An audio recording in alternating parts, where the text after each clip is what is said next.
عربی تو کتاب و سنت کی زبان ہے۔ عرب کون ہوتے عربی؟ عرب ہے کہاں؟ جس کو آپ پتہ کریں گے 300 سال پہلے شکارپور سندھ سے گئے ہیں، جس کو آپ پتہ کریں گے ڈیرہ غازی خان سے گئے ہیں۔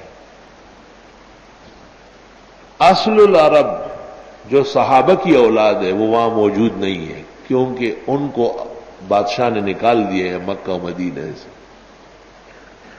ایک طریقے سے نکالا ہے کہ یہاں رش ہے، لوگ آ رہے ہیں، آپ کے پاس لوگ جمع ہو رہے ہیں۔ گھبراہٹ تو یہ تھی کہ وہ میلے لگتا تھا، حج کے موسم میں کئی قریشی آ جاتے ہیں تو میلے لگ جاتا ہے۔ ان کا حسن، ان کی شان، ان کی داڑھی، ان کے پگڑیاں اور شان و شوکت کی ہے۔ تو ان کو صحرا میں رکھا دور دور مکہ و مدینے سے، اور ان کو ایک ایک شخص کو 100 اونٹ دیے، 1000 بھیڑ بکری دی، اور بغیر کچھ کیے تنخواہیں دے رہے ہیں، مگر حرمین سے نکالا ہے۔